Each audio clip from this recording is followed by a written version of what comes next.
Hello students, स्वागत है आपका अपने चैनल कॉमर्स गुरुजी पर। और आज हम डीके गोयल के लेटेस्ट एडिशन से करवाने वाले हैं आपका चैप्टर कैश फ्लो स्टेटमेंट, और इसके हम प्रैक्टिकल क्वेश्चन स्टार्ट करने वाले हैं। लेकिन उससे पहले मैं आपको समझाऊंगा कि कैश फ्लो होता क्या है, ताकि बेसिक आपका थोड़ा सा कवर हो, प्लस आपको क्वेश्चन समझ में आए अच्छे से। तो वीडियो को स्टार्ट करने से पहले मैं आपको बता दूं कि ये मेरा व्हाट्सएप नंबर है 9690105047। आप इस नंबर पर व्हाट्सएप करके मेरे ग्रुप में ऐड हो सकते हैं। लाइव क्लासेस लेना चाहें तो उसके लिए भी मेरे से क्वेरी कर सकते हैं।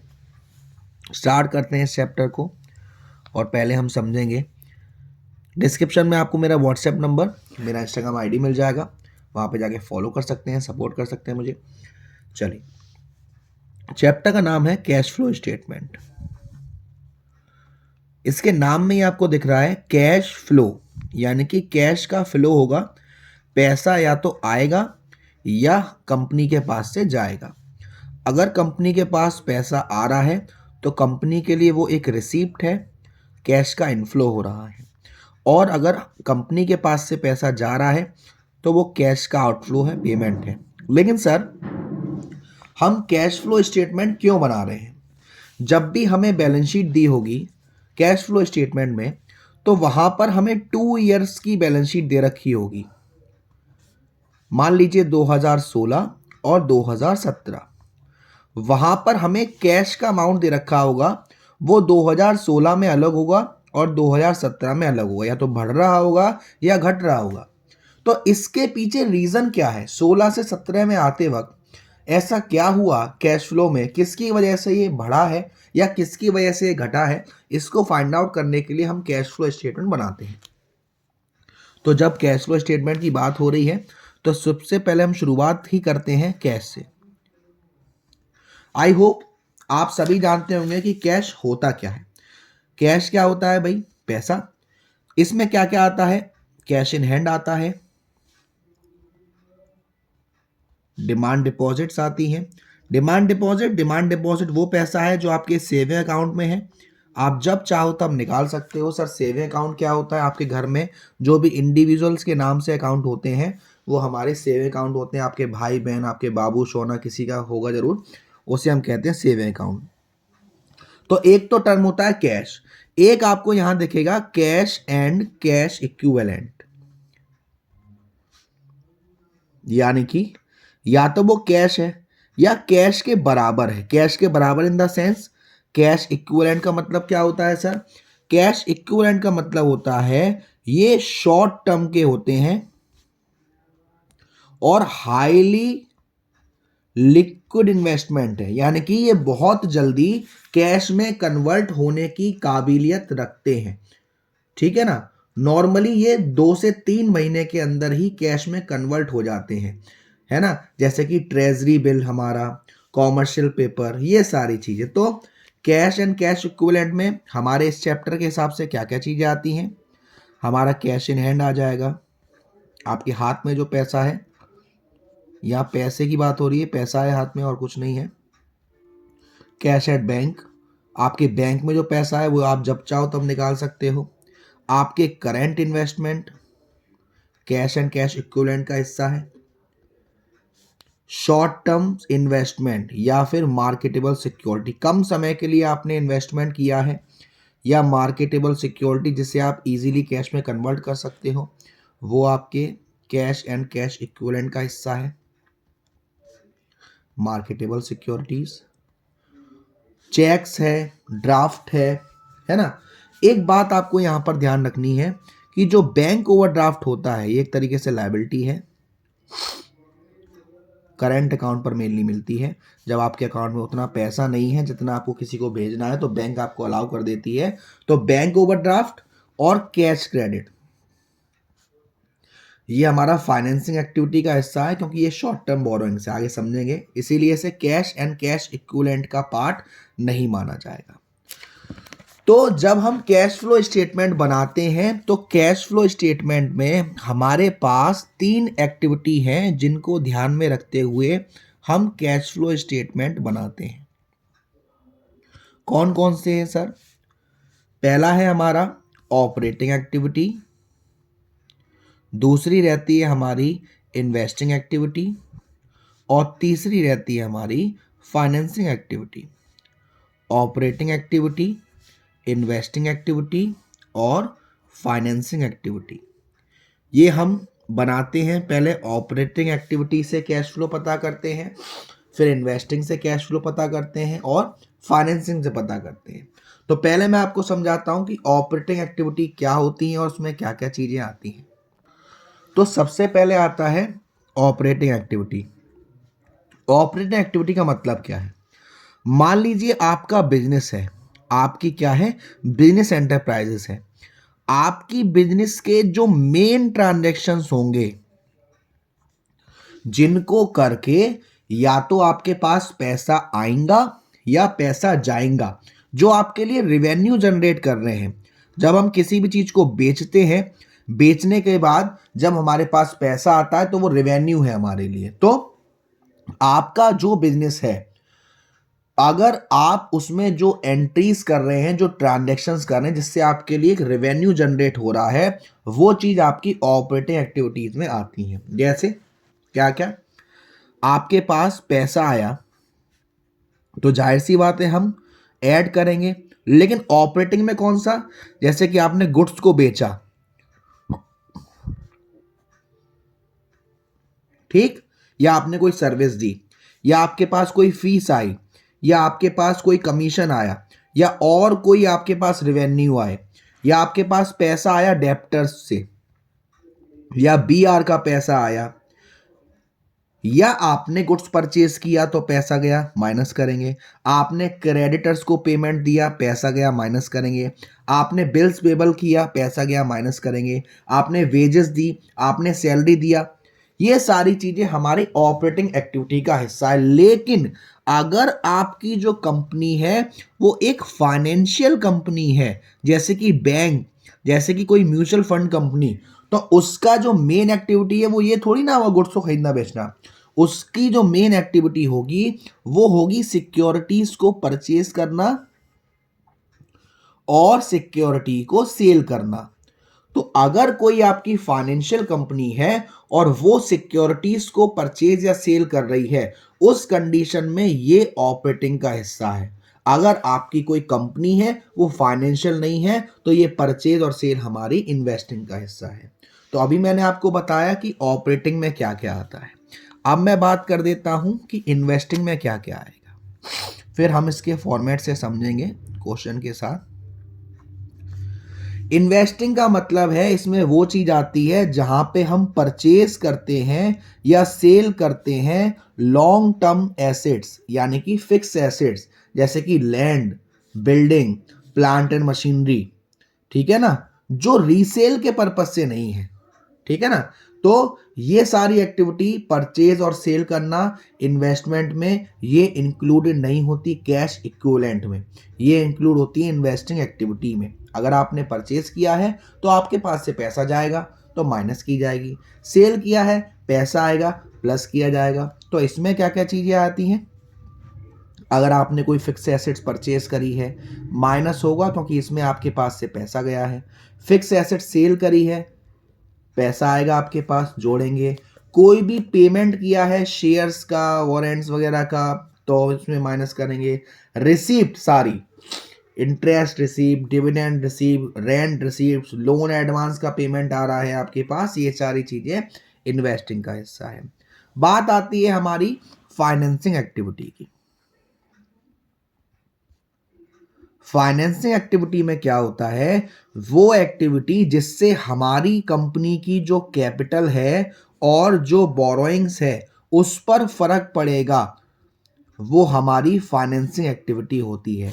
कैपिटल में क्या क्या आता है हमारा? कैपिटल में शेयर्स वगैरह आते हैं, बोरोइंग्स में हमारा लॉन्ग टर्म बोरोइंग्स आते हैं, डिबेंचर्स आते हैं, बॉन्ड्स आता है। तो अगर आपने और शेयर इशू करे, आपके पास पैसा आया, प्लस करेंगे। शेयर्स का पेमेंट किया, पैसा गया, माइनस करेंगे। प्रेफरेंस शेयर्स है। डिबेंचर्स और लिए, पैसा आया, प्लस करेंगे। डिबेंचर्स का पेमेंट किया, पैसा गया, माइनस करेंगे, ठीक है ना। तो और सारे payment interest paid, dividend paid, rent paid, ये सारी चीजें हम यहाँ पर करते हैं। लेकिन आपको कुछ स्पेशल आइटम्स के बारे में भी ध्यान रखना है। जैसे सबसे पहला इंटरेस्ट और डिविडेंड।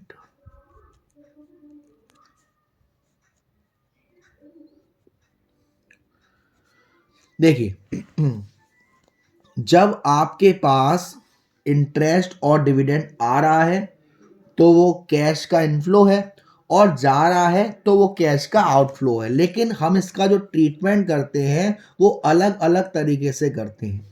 अगर आपके पास इंटरेस्ट आ रही है या डिविडेंड आ रहा है तो हम उसे इन्वेस्टिंग एक्टिविटीज में डालते हैं।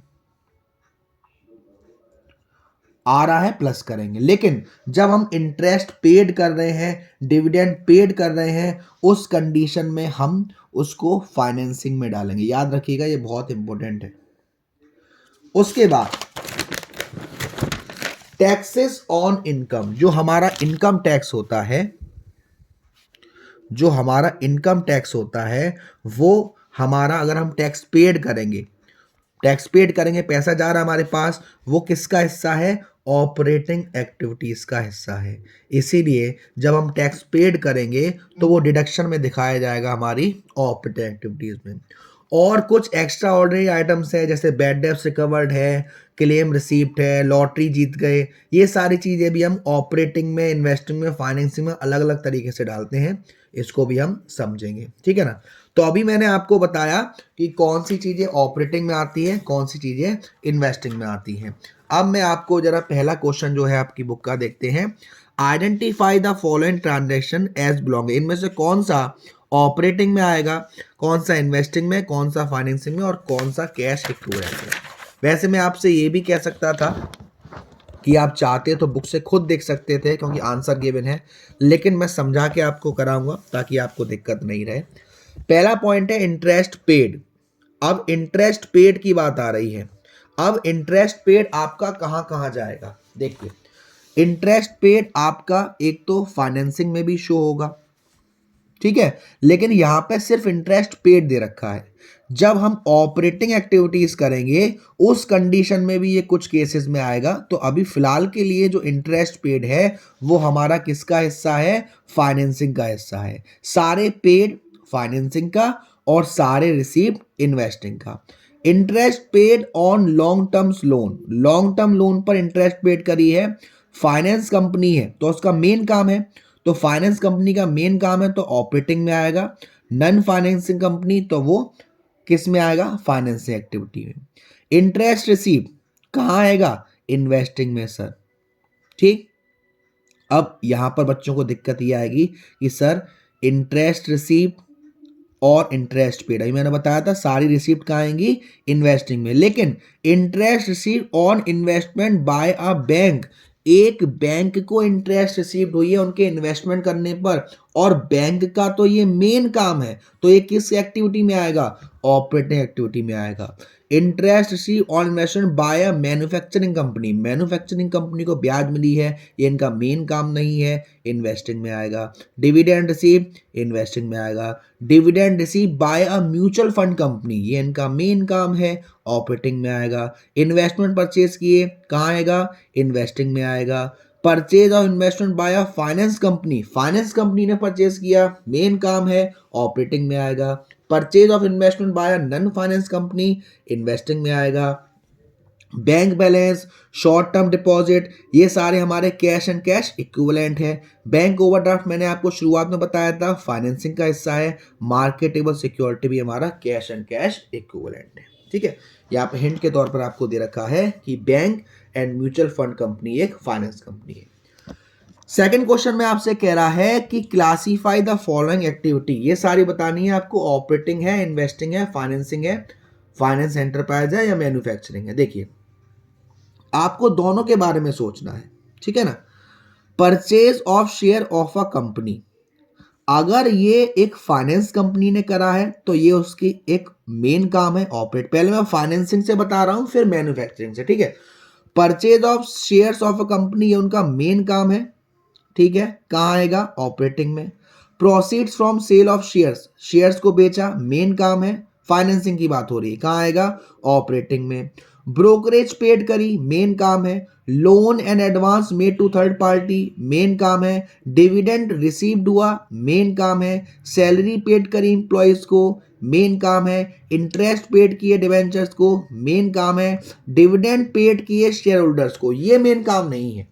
क्यों नहीं है सर? क्योंकि ये शेयर होल्डर्स आपकी कंपनी के शेयर्स लेते हैं, उनको डिविडेंड पेड करना वो बात की बात है, जो कि हमारी एक फाइनेंसिंग एक्टिविटी का हिस्सा है। लेकिन यही अगर मैं नॉन फाइनेंस कंपनी के हिसाब से देखूं तो परचेज ऑफ शेयर किसका हिस्सा है, हमारा इन्वेस्टिंग का हिस्सा है। Proceed from sale of share investing का हिस्सा है। ब्रोकरेज पेड करी इन्वेस्टिंग का हिस्सा है। लोन एडवांस दिया इन्वेस्टिंग का हिस्सा है। Dividend and interest received on securities, security पर डिविडेंड और इंटरेस्ट रिसीव्ड हुई है, इन्वेस्टिंग का हिस्सा है। सैलरी पेड करी, इंटरेस्ट पेड किया, अब सैलरी पेड की एम्प्लॉयज को, तो ये हमारा ऑपरेटिंग है, मेन काम हो रहा है कंपनी का। इंटरेस्ट पेड की डिबेंचर्स को, डिविडेंड पेड किया, ये हमारी फाइनेंसिंग का है। ठीक है, क्लियर है। अगेन आपसे पूछा गया है कि अब आपको बताना है ऑपरेटिंग में, इन्वेस्टिंग में, फाइनेंसिंग में और कैश एंड कैश इक्विवेलेंट में। परचेज ऑफ शेयर्स, अब यहां पे कुछ नहीं दे रखा तो हम मान के चलेंगे कि नॉन फाइनेंस कंपनी है, तो परचेज करते हैं तो वो कहाँ आता है, इन्वेस्टिंग में आता है। Buy back of equity share, ये एक फाइनेंसिंग का हिस्सा है। Payment of share issue expenses, ये कहाँ आता है, फाइनेंसिंग का हिस्सा है। हमने कस्टमर्स को डिस्काउंट अलाउड किया, एक एक्स्ट्रा ऑर्डिनरी चीज दिख रही है, कहाँ आएगा, ऑपरेटिंग में आएगा। Dividend receive from supplier, supplier से डिविडेंड रिसीव्ड हुआ, एक एक्स्ट्रा ऑर्डिनरी दिख रहा है आपको, ऑपरेटिंग में आएगा। Increase in balance of cash credit, financing में आएगा। Repayment of long term loan और repayment of short term loan, दोनों ही फाइनेंसिंग का हिस्सा है, क्योंकि ये कैपिटल और बोरोइंग पर फर्क डाल रहे हैं। Proceed from short term borrowing, financing का हिस्सा है। डिविडेंड पेड किया, फाइनेंसिंग का हिस्सा है। Short term deposit in a bank, ये हमारा कैश एंड कैश इक्विवेलेंट है। Rent receive by a company whose main business is real estate business, अब रेंट रिसीव हुआ है कंपनी को जिसका मेन बिजनेस ही हमारा क्या है, रियल एस्टेट, तो उनका मेन काम है ये, तो ये ऑपरेटिंग में आएगा। रेंट रिसीव बाय कंपनी जिसका मेन बिजनेस मैन्युफैक्चर है, रेंट रिसीव हुआ है, तो ये इन्वेस्टिंग में आएगा। आई होप अब आपको ऑपरेटिंग, इन्वेस्टिंग, फाइनेंसिंग अच्छे से क्लियर हो गया होगा, और फाइनेंस सेंटर पर और नॉन फाइनेंस भी क्लियर हो गया होगा। अब आपसे पूछ रहा है state which of the following would result in inflow outflow of cash और कैश इक्विवेलेंट, पैसा आ रहा है तो इनफ्लो, जा रहा है तो outflow. Purchase of goods on credit, credit पर है, पैसे का कोई बात ही नहीं है, तो इसका कोई ट्रांजेक्शन नहीं होगा, no effect. Sale of goods costing 20,000 का हमने 15,000 में खरीदा, तो 15,000 का कैश आ रहा है, इनफ्लो है। Purchase of a fix assets on long term deferred payment basis, कोई इफेक्ट नहीं होगा, पैसे की कोई बात ही नहीं हो रही है, डेफर्ड पेमेंट पर चल रहा है। Issue of share against purchase of fix asset, कुछ नहीं होगा, आपने फिक्स एसेट्स के बदले शेयर दिया है। कैश रिसीव्ड, कैश रिसीव्ड आ गया, पैसा आ रहा है हमारे पास, कितना आ रहा है, 10,000 रुपए का। उसके बाद सेल है फिक्स एसेट्स की, कैश की बात हो रही है, इनफ्लो है। Old furniture written off, old furniture की वैल्यू कम हो गई, कैश का कोई फ्लो नहीं है, no effect. Bill receivable endorse to trade payable, bill receivable हमने ट्रेड पेबल्स को एंडोर्स कर दिए, कोई इफेक्ट नहीं होगा। डिस्काउंट रिसीव, जब हम पेमेंट कर रहे थे, ये हमारा आउटफ्लो है, पैसा जा रहा है। बैंक में पैसा जमा किया, कैश फ्लो से इसका कोई लेना देना नहीं है। सेल ऑफ मार्केटेबल सिक्योरिटीज, इसका कोई यहाँ इफेक्ट नहीं, क्योंकि वो already cash and cash equivalent है। Sale of long term investment for cash, same इसका होगा, ये हमारा सेल किया है तो हमारे पास क्या होगा, पैसा आएगा। Conversion of debentures to share, shares को डिबेंचर्स में कन्वर्ट कर दिया या डिबेंचर को शेयर में कर दिया, नो इफेक्ट। डिविडेंड डिक्लेयर किया, डिविडेंड डिक्लेयर किया तो क्या होगा, कंपनी के पास से पैसा जाएगा। पेमेंट ऑफ डिविडेंड, कंपनी के पास से पैसा जाएगा। रिसीप्ट है और यहाँ भी रिसीप्ट है, तो ये हमारा इनफ्लो है, तो ये हमारा इनफ्लो आउटफ्लो हुआ। फिर आपको फिफ्थ भी ऐसा ही दे रखा है, तो ये भी आप इजीली कर लेंगे। बात आती है क्वेश्चन नंबर 6 की। क्वेश्चन नंबर 6 आई होप आपको अच्छे से दिख रहा होगा। 6A, 6A में आपसे कहा जा रहा है cash flow from operating activities. इस क्वेश्चन को करने से पहले मैं आपको बता दूं कि ऑपरेटिंग एक्टिविटीज में क्या होता है, छोटा सा फॉर्मेट। ऑपरेटिंग एक्टिविटीज में क्वेश्चन नंबर 6A के हिसाब से मैं आपको समझा रहा हूं। पहले हम नेट प्रॉफिट बिफोर टैक्स निकालते हैं, वो अभी हम नहीं निकाल रहे क्योंकि क्वेश्चन में निकलवा नहीं रहा। फिर इसके बाद एडजस्टमेंट करते हैं, वो भी अभी हम नहीं कर रहे क्योंकि अभी कहा नहीं है। इतना करने के बाद हम फाइंड आउट करते हैं operating profit before working capital changes. तो उस चीज का अमाउंट आपको क्वेश्चन में ऑलरेडी दिया हुआ है। कितना दिया हुआ है सर? 1,30,000। अब इसके आगे क्या करते हैं? हम ऐड करते हैं अगर कोई करेंट लायबिलिटी इंक्रीज हुई है और करेंट एसेट्स डिक्रीज हुई है, और लेस करते हैं अगर कोई करेंट एसेट्स इंक्रीज हुई है और करेंट लायबिलिटी डिक्रीज हुई है। ठीक, तो ये अमाउंट हम लेके चलते हैं। अब हम चलते हैं क्वेश्चन की ओर। इसमें हमें बस ये मालूम होना चाहिए कि हमारी करंट एसेट्स कौन सी होती है, करंट लायबिलिटी। जैसे डेप्टर्स, डेप्टर्स हमारे क्या होते हैं? करंट एसेट्स होते हैं। कम हो गए कितने? 10,000 रुपए से, तो कम हो गए। डेप्टर्स कहाँ आएगा? यहां आएगा, डिक्रीज इन डेप्टर्स। कितने कम हो गए? 10,000 रुपए से। उसके बाद आपसे क्वेश्चन में कह रहा है बिल्स रिसीवेबल, हमारी करंट एसेट्स है, 10,000 से 12,500 हो गई, बढ़ गई, लेस होगा। क्रेडिटर्स हमारी करंट लायबिलिटी है, 25,000 से 20,000 हो गया, कम हो गया, ये भी लेस होगा। तो मैं दोनों यहां डाल देता हूं नीचे। इंक्रीज इन बिल्स रिसीवेबल 2,500 और डिक्रीज इन क्रेडिटर्स कितना? 5,000। उसके बाद आउटस्टैंडिंग एक्सपेंसेस बढ़ा है, लायबिलिटी है, current liability, outstanding expenses increase हुआ है, कितना? 200 रुपये। बिल्स पेबल हमारी करंट लायबिलिटी है और डिक्रीज हुआ है, 40,000 से 25,000 हो गया, 15,000 घटा है। और एक्रूड इनकम हमारी एसेट्स होती है और ये भी बढ़ी है, इंक्रीज इन एक्रूड इनकम 1,000 से। तो अब हम जरा टोटलिंग कर लेते हैं। यहां पर 1,30,000, देखिए 1,30,000 और ये जोड़ने ऐड वाले 1,40,000 और ये आएगा 1,40,200। अब 1,40,200 में से हम लोग क्या करेंगे? 15,000, 20,000, 26,000 और 500, नहीं 15,000, 20,000, 21,000 और 23,500 माइनस करेंगे। 23,500 अगर हम माइनस करेंगे तो ये माइनस करते हैं 0 0, 12 में से 5 गए, 7 बचे, 9 में से 3 गए, 6 बचे, 1 1।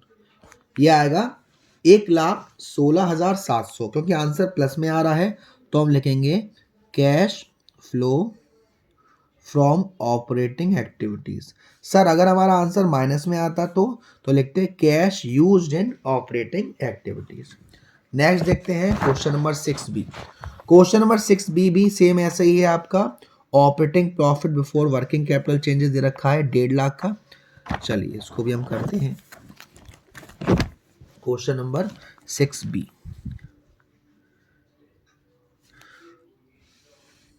आपको क्वेश्चन में operating profit before working capital changes दे रखा है। Operating profit before working capital changes कितना दे रखा है? 1,64,000। उसके बाद फॉर्मेट क्या होता है sir? Add decrease in current assets, increase in current liability, और less decrease in current liability, increase in current assets. ठीक है, चलिए देखिए, आपको इसमें दे रखा है ट्रेड रिसीवेबल। ट्रेड रिसीवेबल एक करेंट एसेट्स है, 3 लाख से 3,36,000 हो गई, बढ़ गई, लेस होगा। इन्वेंट्री करंट एसेट्स है, 2 लाख से 1,80,000 हो गई, कम हो गई, ऐड होगा। प्रीपेड एक्सपेंसेस भी एक हमारी करंट एसेट्स है, 20 से 25 हो गई, 5,000 बढ़ गई, लेस होगा। एक्रूड इनकम भी हमारी करंट एसेट्स है, 8,000 से 6,000 हो गई, कम हो गई, ऐड होगा। ट्रेड पेबल करंट लायबिलिटी है, बढ़ गई, ऐड होगा। आउटस्टैंडिंग एक्सपेंसेस लायबिलिटी है, कम हो गई, लेस होगा। इनकम रिसीव इन एडवांस भी हमारे ऊपर एक लायबिलिटी है और कम हो गई तो लेस होगा, तो इनका ट्रीटमेंट कर देते हैं। ट्रेड रिसीवेबल हमारा बढ़ा था तो लेस करेंगे, इंक्रीज इन ट्रेड रिसीवेबल कितना है, 36,000। उसके बाद इन्वेंट्री डिक्रीज इन इन्वेंट्री 20,000।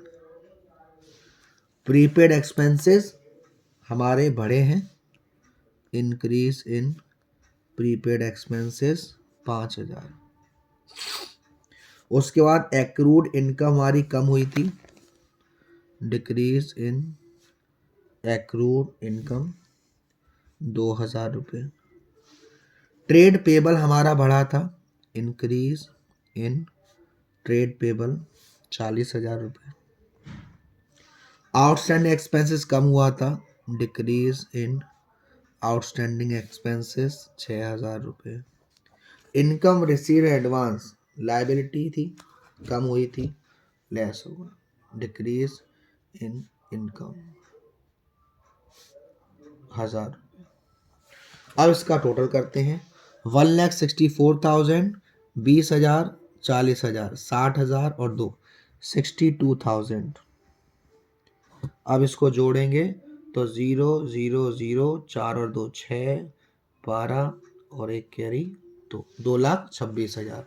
अब 2,26,000 में से हम ये माइनस करते हैं, 36,000 और 5,000 41 42 और 48,000, तो 48,000 माइनस करते हैं तो कितना आना चाहिए यहाँ पर,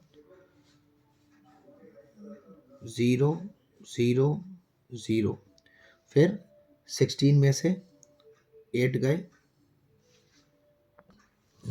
छोटी सी मिस्टेक हो गई है, ये हमने गलत ले लिया है, ये 1,64,000 नहीं है, ये 1,50,000 दिया था हमने, जो आंसर है वो लिख लिया था।